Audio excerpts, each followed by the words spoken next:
Nanti kalau cari kerja, jangan mencari tempat kerja yang membayar mahal. Kenapa? Pertama, modalnya kan udah murah.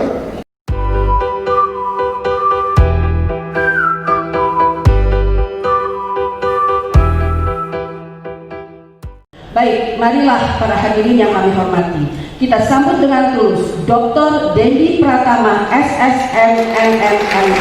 Assalamualaikum warahmatullahi wabarakatuh. Sebelumnya saya mohon maaf karena disampaikan tadi acara ini adalah orasi ilmiah. Cuman saya pikir ini sudah menunggu dipindah kucir, dikasih ceramah, ngantuk. Jadi kita sharing-sharing sedikit saja dan memberikan mungkin bekal buat adik-adik yang wisuda hari ini. Adik-adik berarti yang S1 aja, kalau S2 saya nggak berani ngasih bekal, udah takut kualat.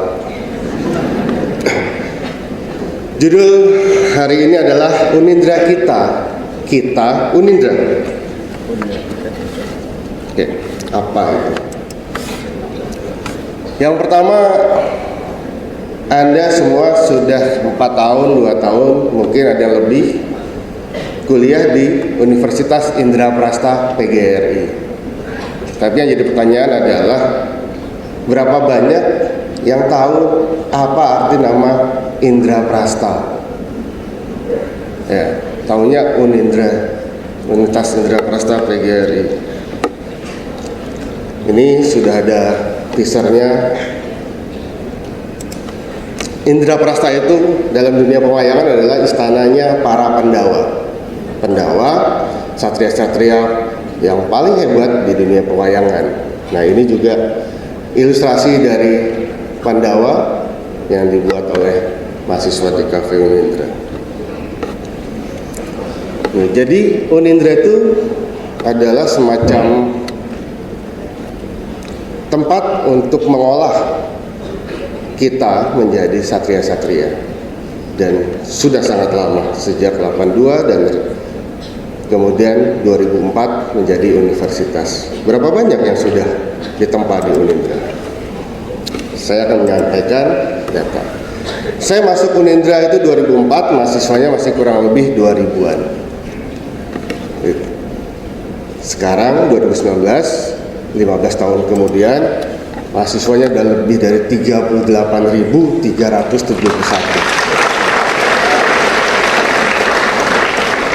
Artinya saat ini yang sedang asik ditempa di Unindra sebanyak ini.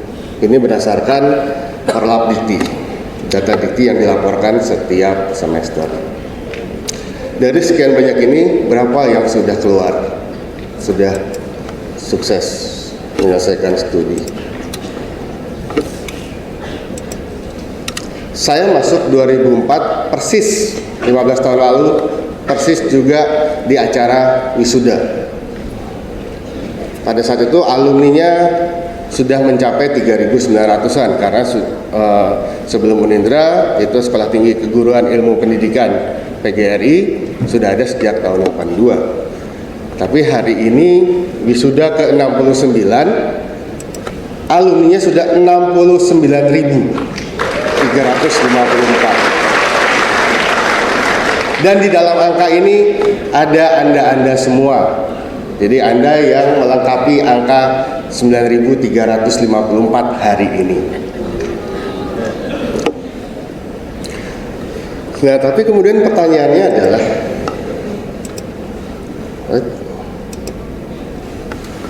ini buat yang satu ya Bapak-Bapak, Ibu-Ibu, mohon maaf. Nanti abis ini Anda semua akan dipindah kucirnya. Terus ngapain? Ya kan? Apa bekalnya setelah memegang gelar sarjana pendidikan, sarjana teknik, dan seterusnya? Saya sharing sedikit, karena saya juga pernah di wisuda. Oke, ini standar. Kita sekarang tadi disampaikan menghadapi dunia 4.0. Hampir semua literatur menyampaikan di era 4.0 kita harus inovatif, harus kolaborasi, harus adaptif. Oke. Ya, tapi yang bagaimana inovatif kolaboratif? Kita di Unindra itu punya suatu keberuntungan yang luar biasa. Ilmunya banyak. Dari pendidikan, informatika, teknik, desain. Nah, dengan alumni yang 69.000, bayangkan kalau semua, nggak usah semua, 10% saja bisa berkolaborasi. Dahsyat. Jangankan 10%, kemarin aja ada mahasiswa kita ikut ke lapangan cuma 1.500 sudah heboh. Ya kan? Itu baru 1.500, gimana kalau turun semua? Pusing Pak Rektor.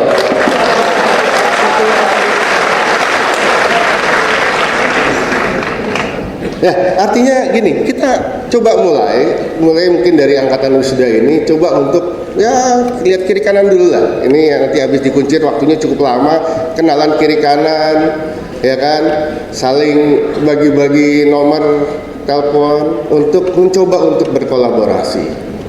Jangan informatika sama informatika saja, informatika sama pendidikan bisa menghasilkan produk inovatif, media pembelajaran online segala macam yang sekarang sangat diperlukan. Dengan anak desain bikin visualnya, sehingga banyak produk-produk inovatif yang dibutuhkan keluar dari lulusan Unindra. Oke, ini tadi saya bilang ya semua gitu. Tapi ada dua hal penting yang menurut saya perlu saya sampaikan berdasarkan pengalaman saya. Adalah kita perlu punya positioning diri. Apa itu? Yaitu kelebihan kita, kelebihan Anda, kelebihan masing-masing. Coba kita lihat kondisi ini. Hari ini ada 303 wisudawan informatika. Berarti ada satu Anda di situ. Apa hebatnya Anda dari 302 yang lain? Sama semua, sama-sama Eskom. Terus kalau ada orang mau nyari tenaga informatika, carinya gimana? Berarti Anda harus menonjol dari yang lain. Ya, sama. Ada 41 mahasiswa DKV. Apa hebatnya 40 dari yang lain? Dan tentu yang paling banyak pendidikan ada 578. Apa hebatnya dari 578? Sehingga masing-masing kita, saya pikir perlu punya keunggulan dari yang kumpulannya. Oke, saya ingin mencontohkan positioningnya Unindra. Unindra dari kampus dalam gang. Ya, ini banyak saya dengar dari luar. Unindra tuh di mana sih? Oh, yang di dalam gang. Iya kan? Iya, saya pernah dapat cerita dari alumni saya. Kerja di mana? Di suatu stasiun TV. Ditanya sama teman-temannya, kamu kerja kuliahnya di mana? Di Unindra. Oh, yang kampusnya nyempil itu ya, di dalam gang. Yang kuliahnya murah. Iya. Terus kamu jawab apa? Saya bilang. Saya jawab, saya kuliahnya murah di dalam gang, tapi kerjanya bareng kamu yang kuliahnya mahal, gedungnya tinggi. Terus apa hebatnya kamu dari saya?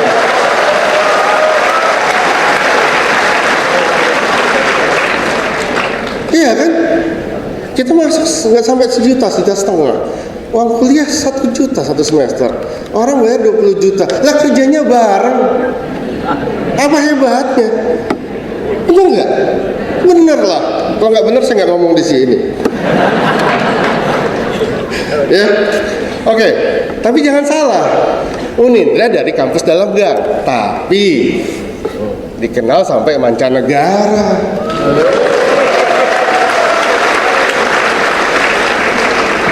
Ya, 2008 ini ada pengalaman menarik, udah lama memang, sudah 10 tahun yang lalu. Ada perusahaan mainan, mungkin Anda kenal Lego yang bongkar pasang plastik itu, datang ke Indonesia buat ngajak kerjasama kampus yang kampus DKV yang ada di Indonesia. Mereka ingin bikin pameran topeng-topeng Nusantara. Datangnya ke kampus dalam gang. Bukan kampus-kampus gede. Jadi tahun 2008 sampai 2011 kita kerjasama dengan perusahaan Lego dari Denmark untuk membuat pameran karya seni Lego. Itu 10 tahun yang lalu. Oke, apalagi contohnya sampai di mancanegara. Oh ini dulu kok bisa ya? Lupa saya, saking semangatnya. Kok bisa? Ya bisa. Karena Unindra dari awal sudah punya positioning. Apa? Jaga budaya. Ngapain susah-susah cari kelebihan, cari keistimewaan kalau ada di depan mata kita sendiri. Tadi sebelum acara mulai, kita disajikan dengan kebudayaan, tarian. Ya, nanti Anda ditarik kuncir, diiringi oleh gamelan. Nggak ada tempat lain. Dan inilah menjadi kekuatan Unindra dari awal sampai sekarang. Dan Anda termasuk beruntung. Kenapa? Karena nanti setelah Anda wisuda, kalau ditanya di rumah, dipestain kapan? Datang malam ini ke Taman Mini. Unindra nyediain wayangan buat Anda semua. Nonton sama sekampung. Nah ini salah beberapa hal yang membuktikan bahwa kita memang sudah sampai kemana-mana dengan kebudayaan. Itu nggak kelihatan sih, itu harusnya foto saya agak gedean dikit. 2017, 2018 dan kemarin bulan lalu saya berkesempatan untuk jalan-jalan ke Jepang. 3 tahun berturut-turut saya ke Jepang dengan mengangkat kebudayaan. 2017-2018 saya mengusulkan pembuatan visual novel Majapahit, Kerajaan Indonesia. Nah kemarin ke Jepang mengusulkan pengabdian dengan membawa kerupuk mie Bogor yang asinan yang kuning-kuning itu, bawa itu ke Jepang coba kan. Kemudian juga Unindra sudah beberapa kali tampil di India, diundang ke India, bahkan sampai Korea dan Rusia, bawa wayang. Jadi mengangkat kebudayaan itu bukan hal yang kuno, tapi justru senjata kita buat bersaing di persaingan global. Unindra sudah membuktikan, saya sudah membuktikan, Anda harus membuktikan. Kalau berhasil, bilang saya sampaikan di orasi 15 tahun lagi.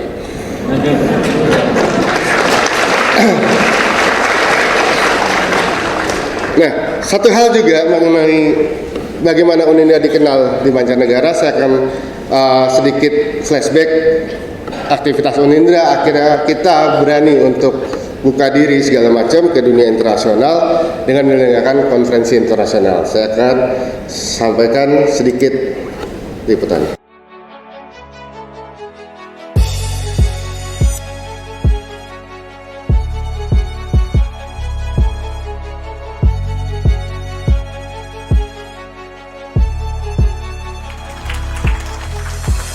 We are happy to welcome you to our first international conference on folklore, language, education, and exhibition, or ICOFEX 2019, Bridging the Past, Present, and Future.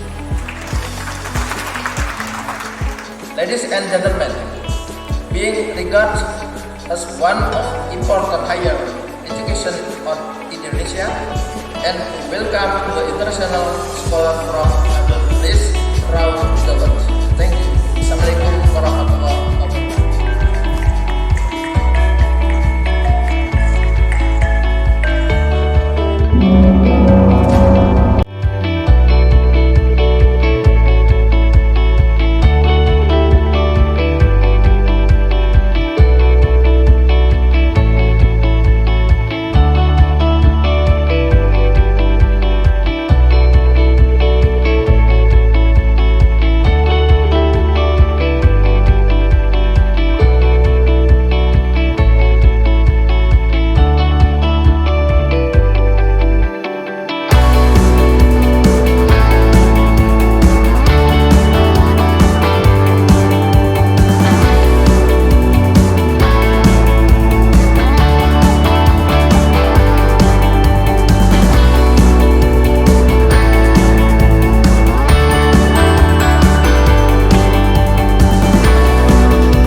preserve Indonesia's rich cultural heritage.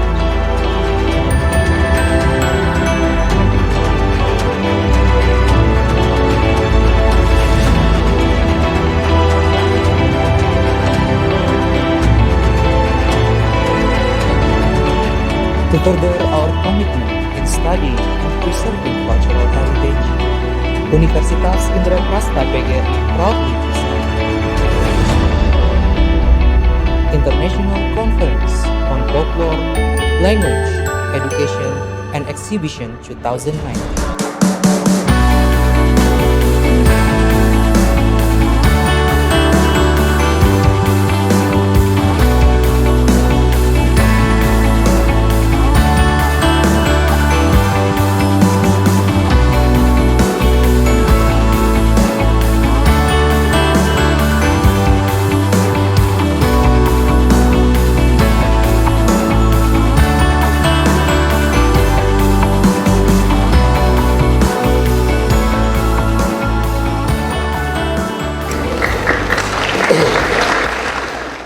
Jadi kembali lagi ke bahasan tadi. Sekarang teman-teman semua mulai mencari dan temukan positioning. Apa yang unik, apa yang bisa kita sajikan di luar core ilmu kita. Nah, yang berikutnya ini yang saya mungkin perlu sampaikan. Belajar dari pengalaman banyak orang hebat. Satu pesan saya siang ini, nanti kalau cari kerja, jangan mencari tempat kerja yang membayar mahal. Kenapa? Pertama, modalnya kan udah murah.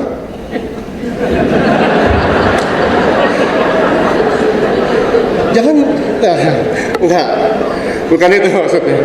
Gini, kalau kita kerja cari yang gajinya mahal, pasti tuntutan perusahaannya juga tinggi, ya kan? Nah, kemudian kalau saya percaya rezeki ada yang ngatur. Besar kecilnya bukan ditentukan oleh perusahaan tempat kita bekerja. Mau gajinya kecil, kalau banyak dapat kemudahan, itu berkah, enak sekali. Sebaliknya, kalau gajinya besar tapi sering sakit, stres, ngapain? Iya kan? Nah, jadi gimana dong? Cari tempat kerja yang membuat kita menjadi mahal, yang memberikan kita banyak kesempatan untuk maju.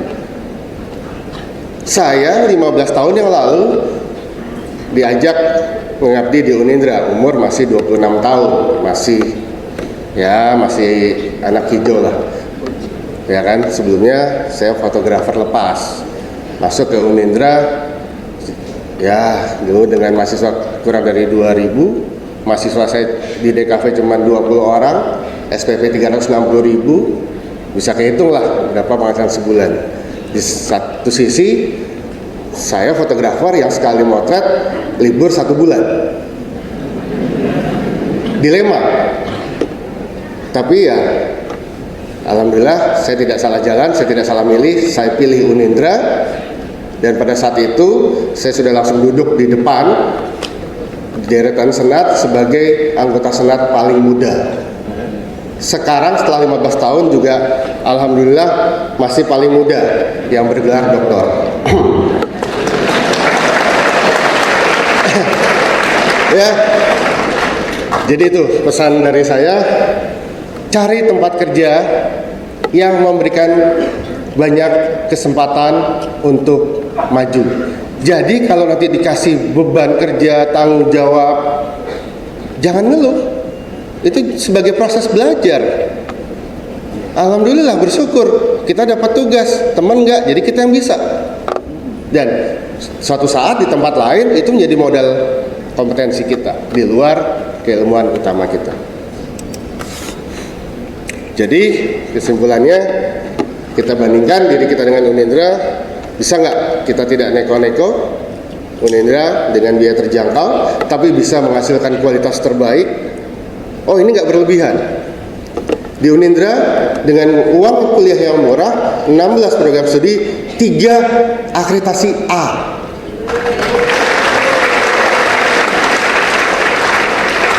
Kalau uang kuliah mahal, akreditasi bagus, wajar. Uang kuliah murah, jelek, wajar. Ini udah murah, bagus.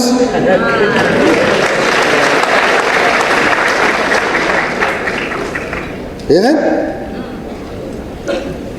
Jadi ya sekarang Anda harus mulai bangga sama Unindra.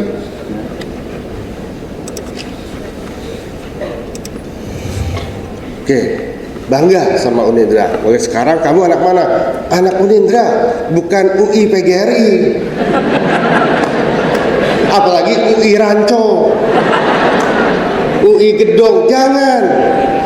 Kita sudah tidak perlu berada di bayang-bayang kampus besar. Kita sudah besar. Unindra itu sudah hebat. Jadi kenapa malu jadi mahasiswa Unindra, alumni Unindra? Ya, jadi mulai hari ini yang belum bangga, banggalah jadi bagian dari Unindra. Karena kita Unindra, Unindra kita. Sekian, wassalamualaikum warahmatullahi wabarakatuh.